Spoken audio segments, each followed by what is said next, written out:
Hey there, beautiful souls. It's Lexi, and welcome back for another episode of Soul Starter, the podcast. I sit down with a special guest today. She is actually someone that I did my Feng Shui training with a couple of years ago, Phallyn Folse. About midway through her decade-long career, she realized that she was working in a toxic environment and she was completely burnt out. Like a lot of other business professionals, quitting never seemed like a real option to her, so she began to apply her knowledge of chemical engineering and alternative strategies to find out how she could transform her toxic workplace without changing jobs and finally get to enjoy the work. Now she works with other business professionals like herself who want to ditch their toxic workplace too. Okay, I want to highlight something from that bio because that's exactly what we dive into today. So, she transformed her toxic workplace into something that was actually a great workplace, where she was happy and fulfilled without changing her job. So, we talk a lot today about how that's not always an option, leaving. Leaving is not always an option. I mean, I'm lucky as an entrepreneur. I'm lucky that I had the opportunity to take the leap of faith. I mean, not without my own struggles, of course, and risk involved, but that's just not always a choice for some people. Um, you need a paycheck and health insurance, and there are pieces of that stability that are not worth leaving for a lot of people.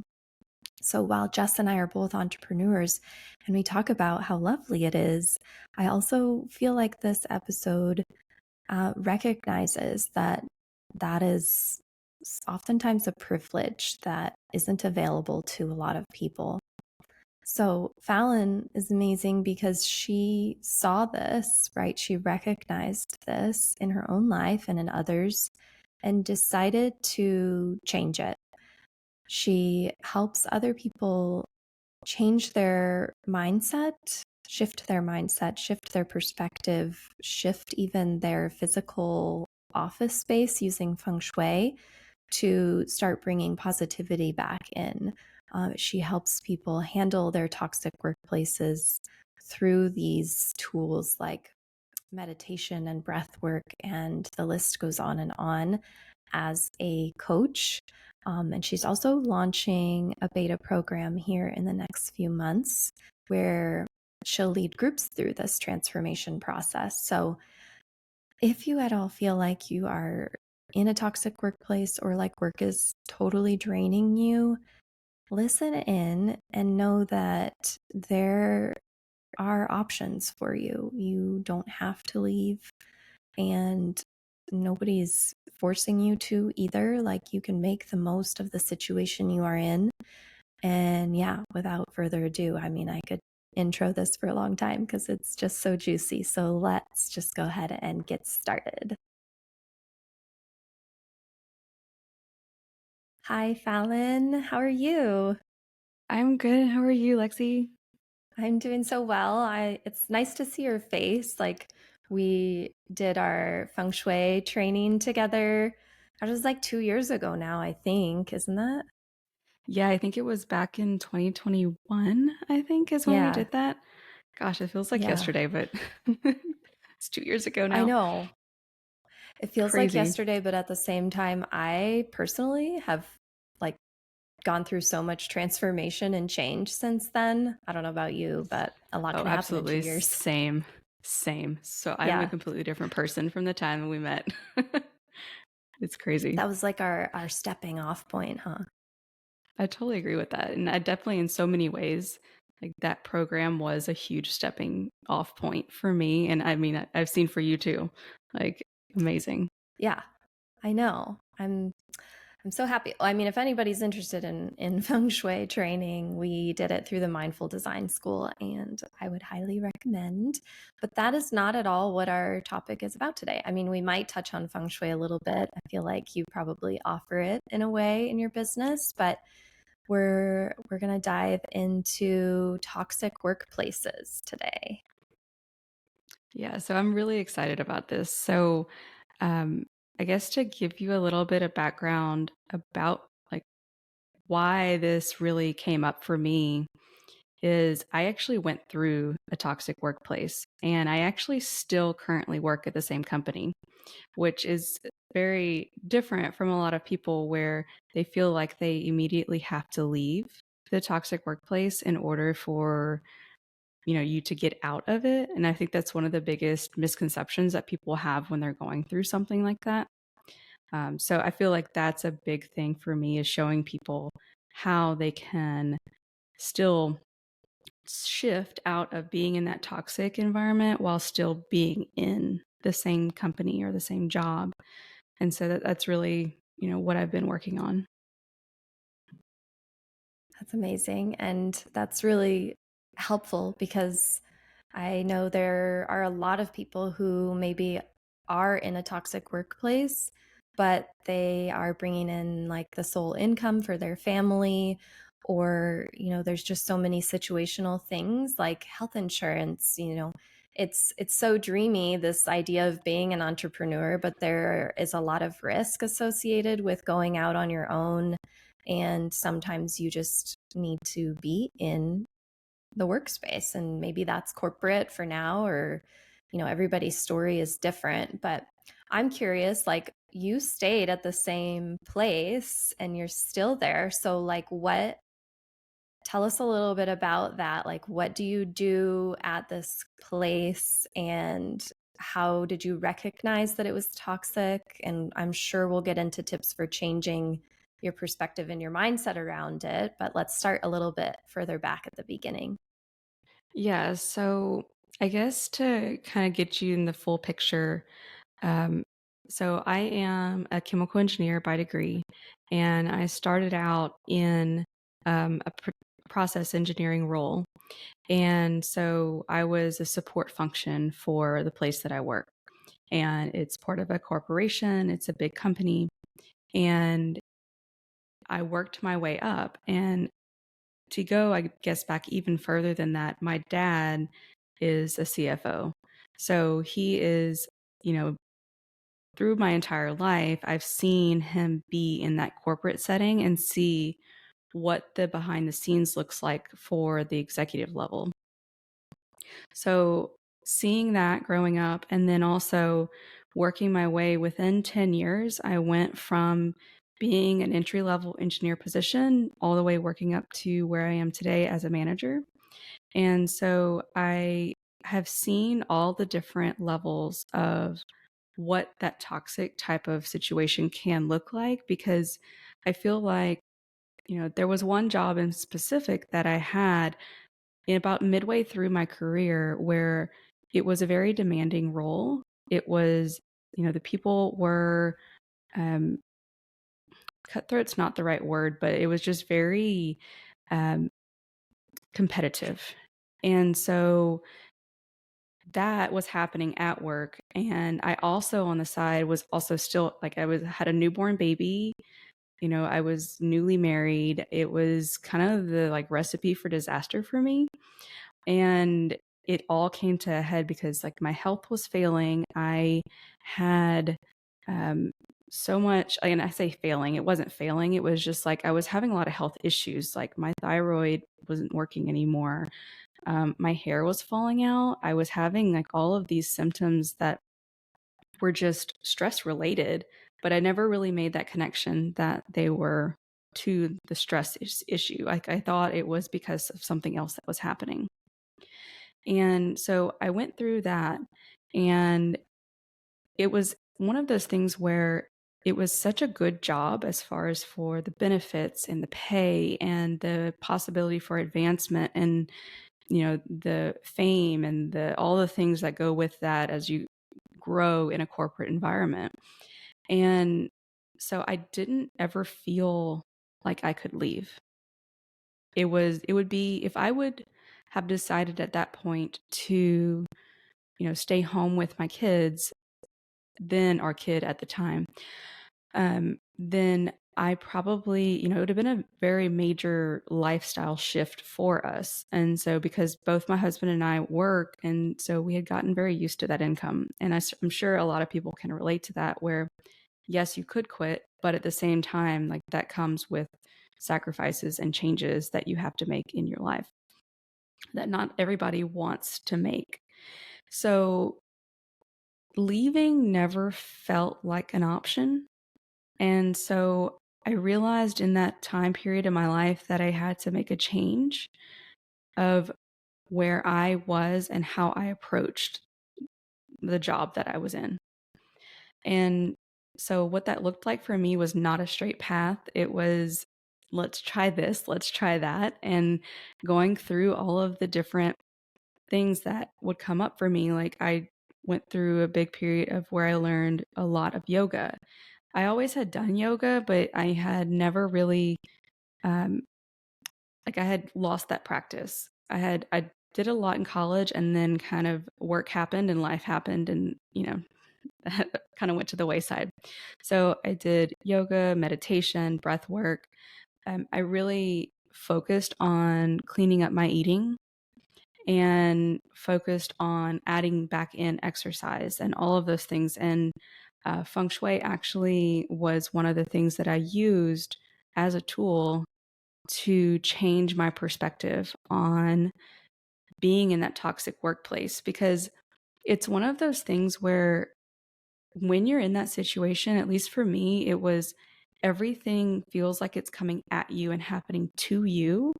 But when you can shift it to this is happening for me and I am in charge and I am the one that creates this reality, then that's when you really can change your perspective and change the way that you approach being in that toxic situation. Because it can be as simple as when someone comes into your office and they're just bringing a ton of negativity and anxiety with them, and they're laying that on you because you are someone who is like a beacon to them. They're just going to come and dump it all on you. And it can be as simple as, instead of responding to them in the same manner and dumping it right back on them, you can choose to not respond in that same way and not take any of that negativity personally. You don't have to take it into your body. You don't have to take it into your, space. Let them be who they are and just focus on you.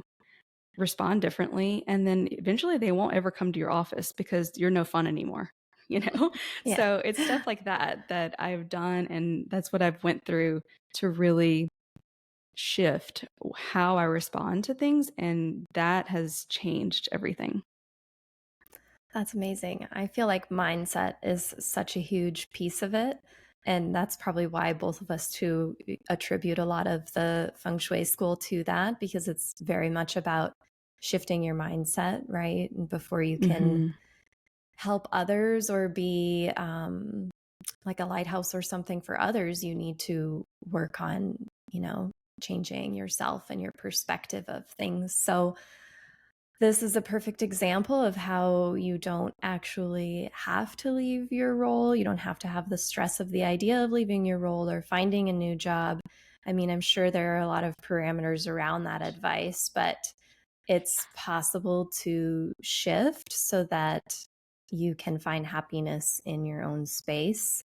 I know, like I mentioned earlier, as an entrepreneur, it's kind of like I just decided to go out on my own. It was what made sense for my own path, and I'm very fortunate that my husband was supportive of this and it was something that I was able to do. But I certainly had like a similar experience where I was working in a before having kids, and like right before and during our wedding planning and everything, when we got married, I was working in a corporate environment and I actually loved the work. I was passionate about the job. But my boss was so toxic that the stress on my body became too much to handle. And I totally know that this was the point in my life when my celiac disease triggered. Like all the stress from work, and I just like imploded, right? Like my body was just like, Yeah. yeah, no more of this. Like so much went on. I lost weight. I started losing my vision in one of my eyes. And like, there was just so much that I attribute to that stressful environment that recognizing if that is something that's going on, I feel like is maybe the first step. I don't know if you would agree, but it's like recognizing there is a problem and then deciding like what the best route is to change it. And that's what you help people do. Is that right? Yeah, and so I think that you hit it spot on, and recognizing it is definitely one of the first things that really, brings you to changing your environment. And so a lot of times we'll not make that connection because I didn't at first. All of a sudden I was having to go to this doctor, I was going to this, like I was never really a sickly person ever. Like I barely took medication, like this like wasn't a thing. And so all of a sudden I found myself on like 5 different pills and I'm like, what is happening? Like this is not right. And it took me a while to actually make that connection that I was on all this medication because I was stressed out. I was like, my adrenal glands were like shot, like all these things were happening in my body. The cortisol levels were high, like all this was happening. And I did not make that connection for a while. And so I think that's really important, and a really important first step is to actually make that connection that the things that you're experiencing, it's all connected. There is nothing that's happening to you that is not a part of the bigger picture. And a lot of times I think because as humans, we like to like compartmentalize everything that's happening in our lives, and like work is happening here, home is happening here, self-care is happening here, and they're all separate. But in reality, they all interact and impact each other. And so it's really making that connection that it is all connected that makes that first step of actually knowing that you have a toxic work situation. 100%. The compartmentalizing things is so big. My therapist was like, "Do you realize that you're putting everything in compartments?" And she totally brought this to me, and I was like, that was a big aha moment for me of like not everything has to be put in a separate box and like closed up and maybe even taped and sealed, like there's a lot of moving parts. You're like taking one thing out of a box and putting it in another, and there's so much going on. So, I mean, both of us had like a health related response to stress. What are some other stress responses that someone maybe would notice? I feel like some people probably know they're in a toxic workplace, or maybe they're just not acknowledging it. You know what I mean? Like, Hmm. if you're unhappy at work, there could be things going on and it's a toxic workplace that maybe you're not recognizing, like we said. But what are some of the other things that might be that light bulb moment for somebody where they know they need to make a change?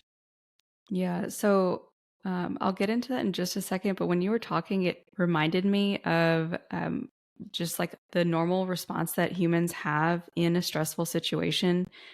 We tend to normalize that things that are abnormal are actually normal, and that becomes our new baseline. So when we're in that stressful situation, a lot of times we are so beyond stressed that just being a little bit stressed or like moderately stressed becomes our baseline, because the human body wants to keep us alive and wants to keep us sane and healthy. It says, okay, well, this is your new baseline. This is your new health goal. Like, this is normal. It's all fine. Everything's fine. And so it's that it's like your body's almost tricking you into thinking that this is normal. And Mm, that for me was a big, when I learned that, that was such a big turning point for me. It was like, oh, this is not normal. Other people in the world don't go to work hating their life. Like they actually enjoy going to work. There are people in the world that enjoy going to work. Like that's a thing. yeah. And so like it was that realization that was like, oh, my baseline stress level is, and my baseline of what I thought was normal was not actually really normal. And it wasn't healthy for me. It may be fine for other people, but it's not healthy for me. And that was another thing. It was like I would see other people who were totally fine in the same environment. And I'm like, what's wrong with me? Why do I hate this so Mm, much? mhm. And that I struggled with that a lot. And Yeah. so in that whole, you know, realizing what was not normal for me and what was unhealthy for me, one of the things that I noticed was that I used to, when I like first started working there, I loved going to work. The work was very fulfilling. It was engaging. I really thoroughly enjoyed it. But over time, I found myself being completely disengaged.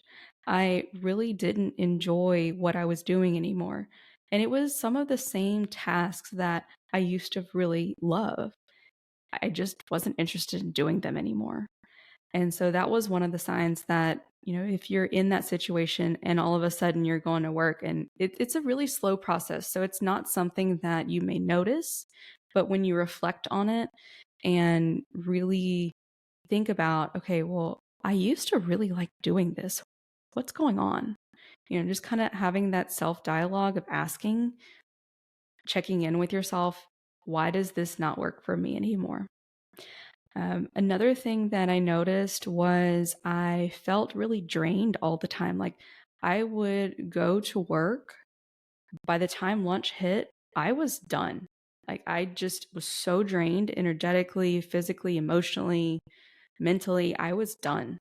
And so it should be one of those things where when you go to work and you enjoy going to work, that should fill up your cup, not take away from it. You should, in theory, and it's obviously not most days, but as a whole, when you look at the big picture of when you have, you know, good percentage of the week, you should come home actually feeling better than when you left. And that's something that is really hard sometimes because all of a sudden it's like, okay, I don't like what I'm doing. I'm exhausted by the time I get home. This is not working. The other thing, I have two other things that I noticed. One of the things was I constantly felt like I had to defend myself. So it was this constant on the defense of people attacking me, feeling like people were coming at me all the time. And that in itself was a huge like drain on me because I'm naturally not confrontational. I'm naturally not a person who thrives on having to defend my point and make my point as if like I'm a lawyer. Like that's not me. You don't strike me as Some that type of person No, either. that is so not me. But that's how I felt. Like I felt like I had to go into combat mode and constantly defend myself. Like there were times where I was pulling up data and like putting that all together for my boss. I took that to my boss at the time and I was like, "Okay, look, this is what I'm seeing." He, looked at the data and was like, "Absolutely not." And just like completely dismissed it. And it was 100% clear that whatever, like it was the facts. There was no like question, it wasn't up to interpretation. It was one of those things where it was very cut and dry, but Mhm. it didn't go along with what their agenda was, didn't go along with whatever narrative they had been telling management or, whatever it is. So they dismissed it. And it is those kind of things where it's like you're constantly having to feel like you're not good enough, Mm. that the quality of the work that you are putting out there is just never enough.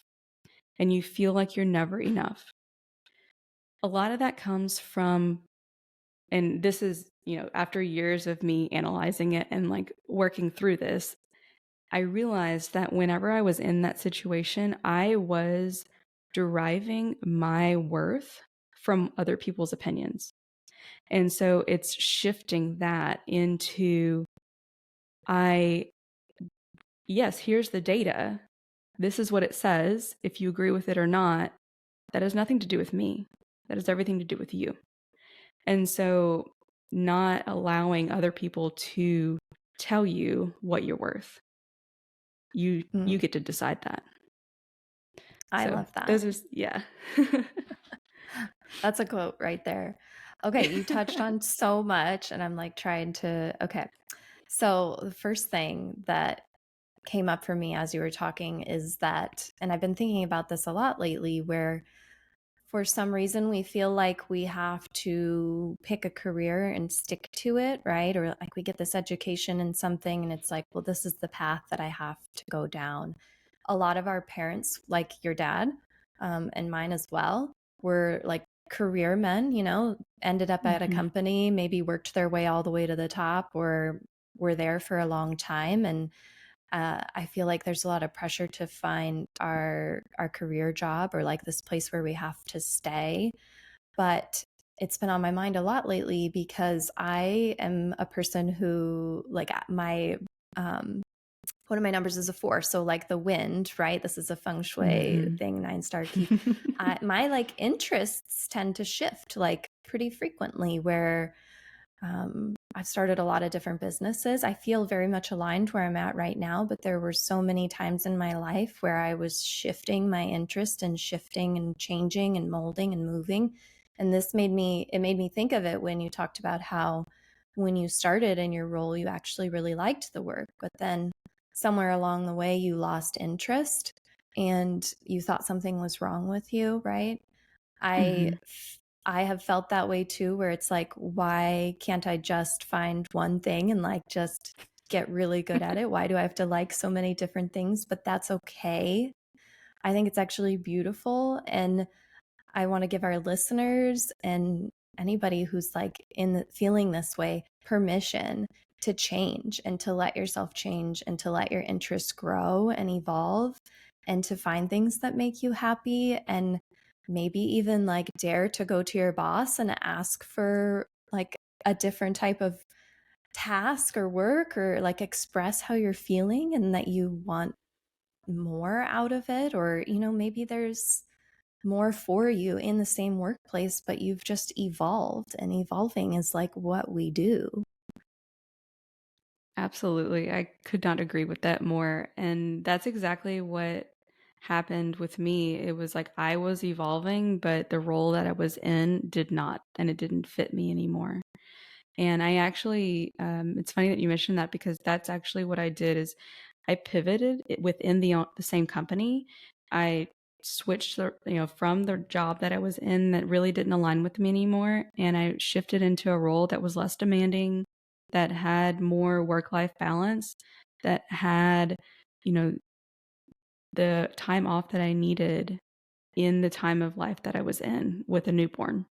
Mm, And so it's one of those things where in corporate, like if you are in corporate or in a business where there are different departments, like don't think that you're stuck in the role that you're in.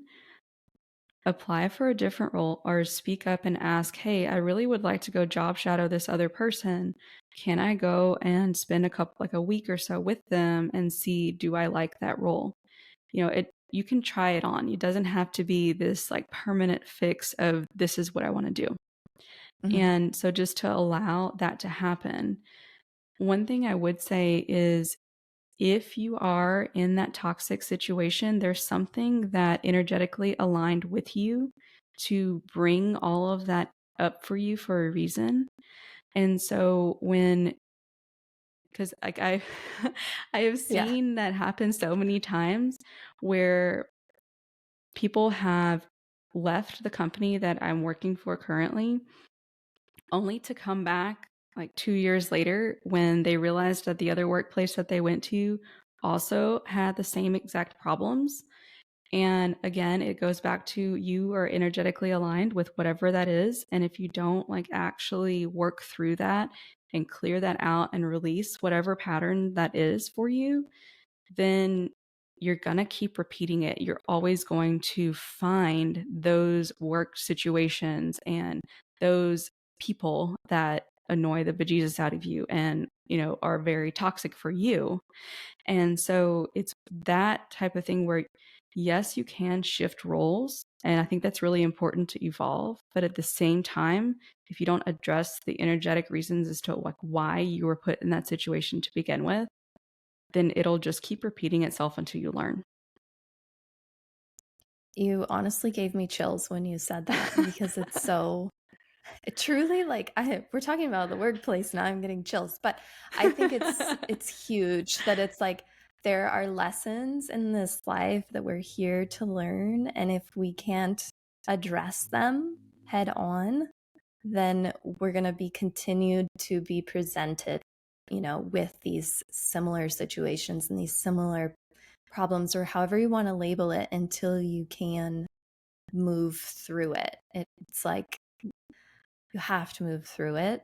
Also, the grass isn't always greener at a new company. I love that you brought that up. Yes. And I heard that on one of your recent podcasts too. So I'm glad you brought it up because I feel like that's big. That's somebody not addressing the problem and trying to jump ship, right? But maybe Hmm. not to a better ship, maybe a worse ship. So, Yeah. and this is also like bringing up the fact that you did yoga and mindfulness and meditation and all of that to like be able to set yourself up for these types of situations where you could move through them.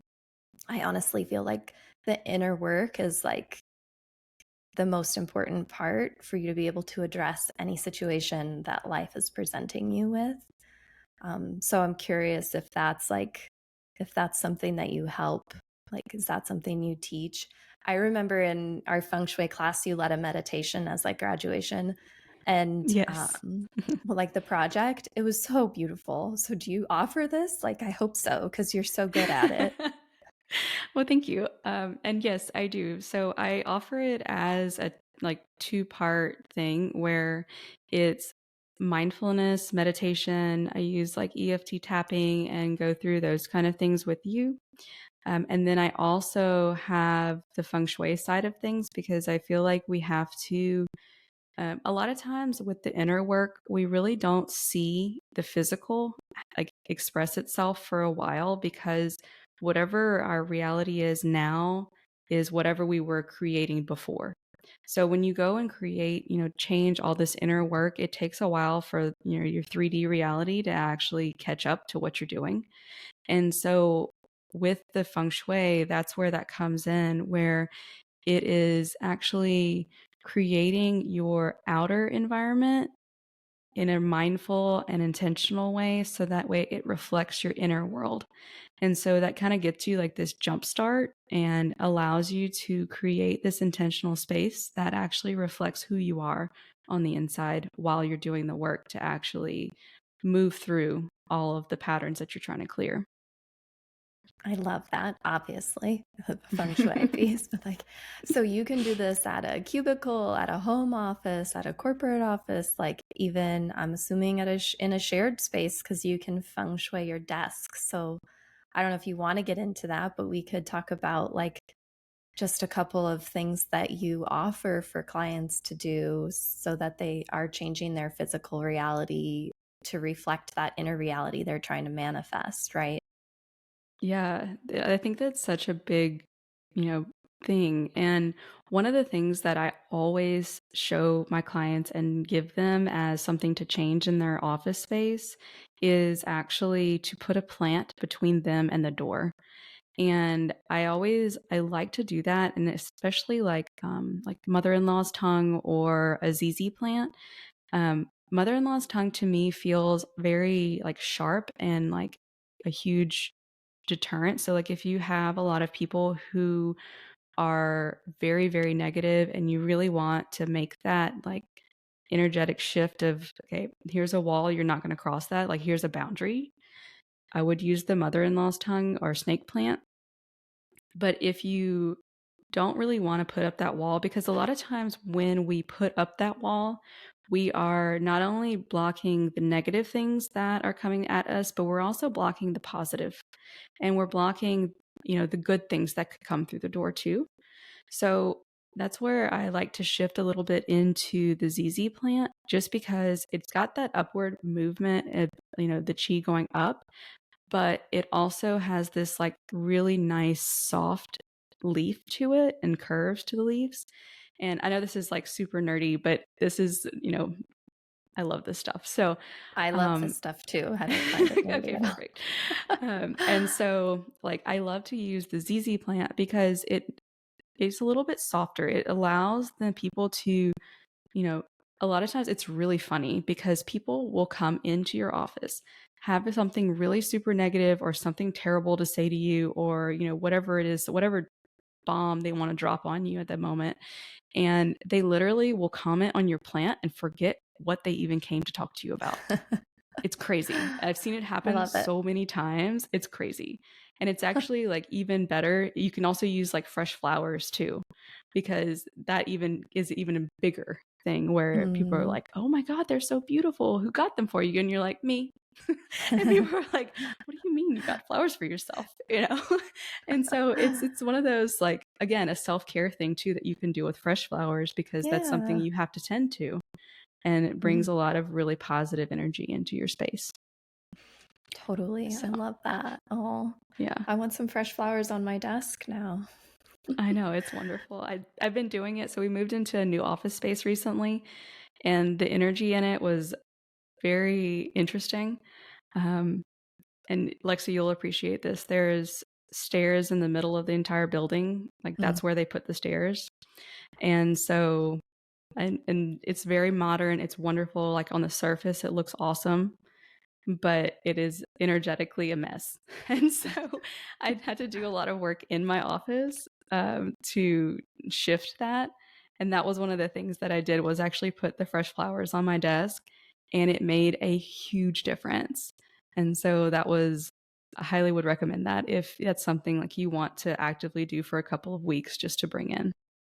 Yeah, I love that. And the intention behind it too. Like whatever your Exactly. intention is and setting that intention for it of you're trying to minimize the amount of negativity that comes into your office or even just boost your overall mood like as for yourself. Like there's so many different intentions you can set with the plant or the flowers. I also wonder because my business does like professional organizing as one of our services. Do you help with like clutter in the workspace? Because I can imagine that even just like a cluttered desk or like a lot going on in your office space can affect your energy and make the space feel like it might be toxic or draining, but really it just has to do with like what's going on your desktop or in your office space. Yeah, that's definitely a component of it that we look at in that whole setting of, is it, just your office space needs to shift? Because that was one of my clients, actually, her workspace or her office, and well, back up, her actual like work where she was somewhat toxic, but it wasn't terrible. It was fairly, supportive of her and those kind of things. But the way that she had her office laid out really impacted her and caused her to feel very frazzled and emotional. And so whenever we made just the office shifts, like, I didn't even work with, she was one of the clients that I didn't work with on a mindset and, mindful and meditation type of level. And it was just solely a feng shui consultation. And all we did was shift her workspace, made her like put her desk in command, did, put the plant, changed up a couple of things. There was actually a filing cabinet in her office that had a ton of old stuff in it that wasn't even hers. Ew. And so we worked through like getting rid of that and shifting that to where it was more intentional about what files were actually kept there, because that happens in a workspace where people leave the office that you currently occupy Yeah. and they don't actually take all their stuff. And so it's like a little energetic bomb left for you for them, a Hmm. little gift. And so it's like that kind of clutter happens, and it becomes, again, part of that baseline of, this is just my office, this is normal, but it's really not, and it's not healthy for you. And so it was just in that consultation, we shifted just her workspace. And she told me later on that now all of a sudden she's not stressed out. She's responding to situations differently. She's not as emotional as she was before. And so it was just the shifting of the workspace that made the difference for her. So, it's amazing what results we've seen just from shifting physical things. Yeah, that's awesome. And I love that you related it back to the baseline again of like, oh, I've just inherited this space, so it has to be mine, but it doesn't. Of course, the Hmm. interior designer in me too is like loving this piece because I feel like everybody deserves to make a space their own. Like you deserve to feel good in the space that you're working. I don't know if you know this, I'm putting you on the spot, but I wonder if you could like somebody who works an average 9 to 5 job for like the career, do you know how many hours we spend at work? So typically 40 hours a week, um, which I think is like, mm, I don't know. Of course, I'm the engineer, but I can't do mental math. So whatever 40 hours times 50 weeks is, assuming you have I 2 know weeks I off for put you on vacation. the spot, but I was like, I wonder Hang if on, she let me pull up knows my this. calculator. Because we do Uh, spend so much time at work, and especially if we are in a workplace where it's like it's a oh, standard here, 8 to look, it's 5. 2,000 hours a And year. you, I knew I had it. geez, I went and I yeah. actually calculated it because I was like, in my head, I immediately thought 2,000 something hours, but on the spot, I'm like, I don't know if that's right. So No, I you just knew you're pulled up the good. calculator. Okay, so imagine spending 2,000, 200,000, what'd you say? 2,000, 2,000 2,000, per year. 2,000 hours per year with your cup feeling half full. Because you brought up the cup earlier, and I was like, this is big. Like we deserve to come home from work or out of our home office or whatever it is and feel fulfilled and feel like we got the most out of our day and not like we have nothing left to give to our loved ones who are waiting for us, right? And so the cup reference for me was just like, ugh, I can't imagine. I mean, I can because I was there, but Hmm. feeling so energetically drained, and yeah, you don't deserve that, right? No, you don't. And that was something I had to work through for myself because it was, well, that's just what that's just what is expected of me. Like that is just what I have to accept because that's what's being given to me. And that's what, you know, growing up, that's what I was told was normal. That's, I would see my dad come home, be drained from being at Mm, work, feel like he wasn't enough and feel like, he worked so hard to get where he was, but then at the same time, not being able to actually enjoy being in that executive role because he literally worked from being the only person in his family to go to college up to this executive role in a company and never felt like he did enough, never felt like he was enough. And so it was so ingrained in me from that when I started to experience the same thing where I worked from an entry level position up to being a manager, it was the same thing. Like I felt like I couldn't really enjoy my success. And I didn't have enough filled up in my cup to actually celebrate.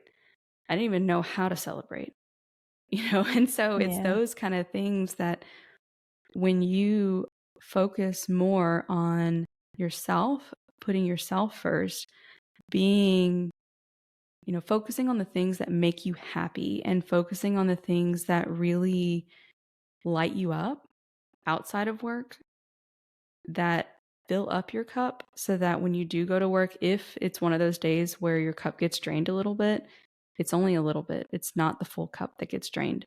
And so it's that type of stuff that really, when you focus on the self care and you focus on yourself and putting yourself first, we're taught that that is shameful and that you should feel guilty for putting yourself first. But in reality, that's the biggest gift you can give to your loved ones and to the other people in your life. Yes. So good. So powerful, and I like feel emotional just listening to you talk about your dad and everything, like in yourself, and feeling like you're not good enough but you're working so hard. And I think probably a lot of people unfortunately can relate to that feeling.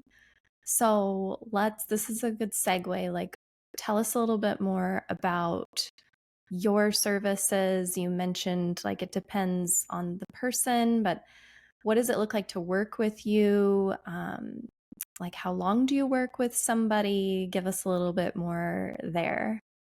Yeah, so up until this point, I've done mostly one on one consultations and coaching sessions.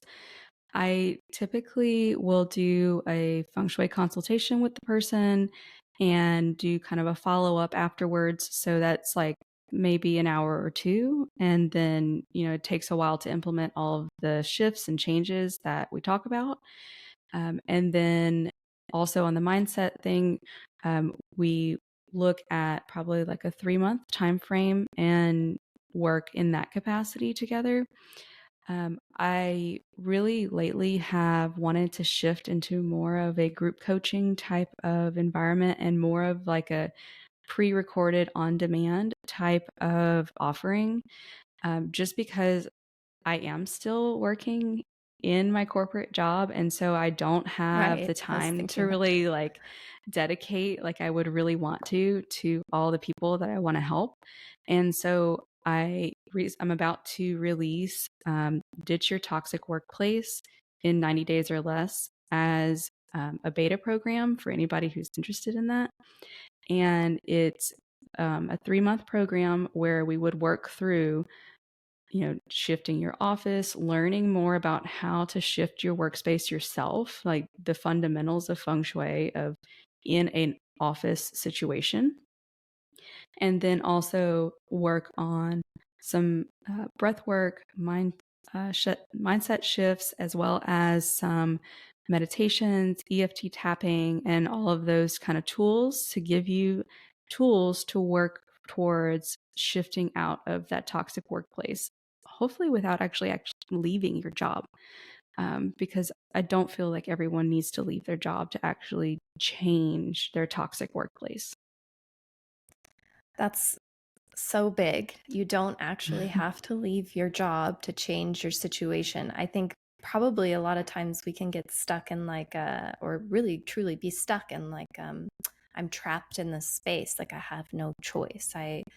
The job market's too competitive. Like these stories that we tell ourselves that actually leave us feeling like we're stuck, but you're here to help people shift without actually having to leave. So I love that. I think it's really amazing and powerful. And congratulations on the beta program, because that's so awesome. I could see so many people like tapping into this resource and to you. So I'll be sure to link the details in our show notes. And then you also recently launched a podcast yourself, right? The Yes. Strategist. Yeah. Mm-hmm. So tell Yeah. us a little bit more about that. So that's just kind of a free resource for people who want to learn a little bit more, but aren't really ready to really dip their toe into making those changes or want to do it themselves. And so, because that's where I started listening to podcasts. I started downloading all the free resources I could because, I wanted to do it myself. I felt like I had to, I felt like I couldn't ask for help. And Same so girl. that, yeah, I Same. like I had to do it myself for some reason. I don't know, but I know that I'm not the only person out there doing that. And so I wanted to create a free resource for people who want to learn a little bit more about feng shui in the office, learn about, meditation, mindset shifts. And actually, the podcast episode I just released, I have at the end a breath work that you can go through to actually ground yourself when you're having um, the way I described it on there was like you're the center of the storm, like everything around you is just spinning, especially with all right now we're in the back to school thing. And so it's this really big, like you are the calm, the center of the storm, like you don't have to spin with everyone else. And so it's that grounding breath work at the end that really helps. And so I do that one all the time actually. Love it. I love it so much. Okay, I feel like we touched on a lot. Is there anything else that you feel like is valuable? I mean, a lot of our listeners are moms, working, maybe even stay-at-home moms. I mean, I can totally relate to still feeling like you're in a storm even though you're at home and not even maybe entering a workplace, but it can certainly feel like a storm as a mom too. Absolutely. And yeah, I feel like too, I mean, this podcast has also been very much about mindset and shifting your perspective. So great to have you on today. If there's any other nuggets that you want to share, now would be the time. Yeah, I mean, I think the only thing I know we really didn't talk about like being a parent and being in the workforce at the same time. Like, honestly, that's one of the biggest challenges that I have is because for me personally, I want to show up to work and give my all, and I want to show up and give my all to my kids and to my spouse and all of these things. And you really do have more than one job when you're a mom, and have that, allow it to ebb and flow. Don't feel like you've got to show up 1,000% for everything. Allow some things to shift where they're not as important today. And it could be not as Mm, important in this 5 minutes, just be okay with ebbing and flowing because wherever you put your attention is where you're needed in that moment. And so show up, be present with your kids, show up and be present at work, but know that it's okay that one day you show up and at work and you're not feeling it, or you show up with your kids and things aren't going the way that you planned and you end up yelling at them because you're tired and exhausted. It's all normal and it's okay. it's okay. I love it. Thank you so much for being here. I loved this episode so much. Thank you so much for having me. It's been a pleasure.